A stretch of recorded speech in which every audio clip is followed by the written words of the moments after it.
सारा राज्य में मुख्यमंत्री आरंभ कर खोर्धा जिले में केते जन भत्ता दिगला संपर्क सर्वप्रथमे मु मानवर यशस्वी मुख्यमंत्री मोहन चरण माझी को कृतज्ञता जनाऊँगी जे निर्वाचन पूर्व से जहाँ प्रतिश्रुति देते से प्रतिश्रुति को आज पालन कले।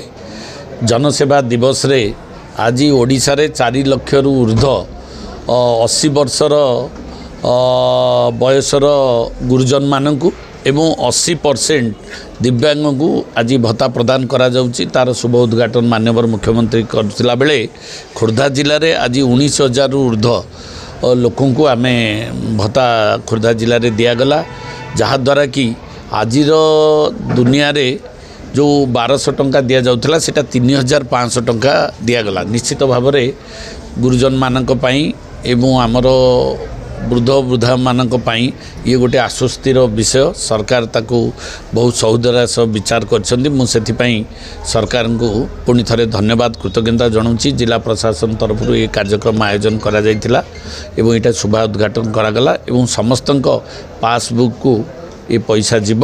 आ जदि कौनसी लोकर अकाउंट नाही ताले प्रशासन जाई तांको घरे पैसा दे देवार व्यवस्था करा जायछि। मु कृष्णचंद्र साहू मु 80% भिन्नकम शारीरिक भिन्नकम मु गुरुज म्यूनिसिपालिटी खोर्धा म्यूनिसिपालिटी गुरुजर बासिंदा।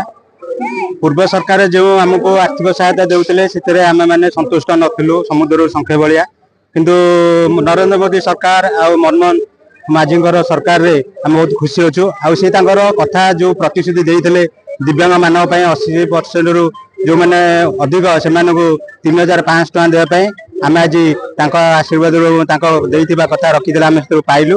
आम बहुत खुशी अच्छु जे आगामी दिन में आम आहरी अनेक अनेक उन्नतिमूलक काम करवा समाजर मुख्य क्षेत्र में सामिल हो। ये कही मुझे मोर बात शेष कर धन्यवाद देवी नरेंद्र मोदी को और धन्यवाद देवी मनमोहन माझी को सी कथा दे कथा रखी। मो ना पुंडरीकाक्ष बयासी मु जंकियार आसी आ मोदी सरकार जो ग्यारंटी देते से ग्यारंटीटा से पूर्ण कर अशेष धन्यवाद। 3,500 मत भत्ता मिली। मु बहुत खुशी।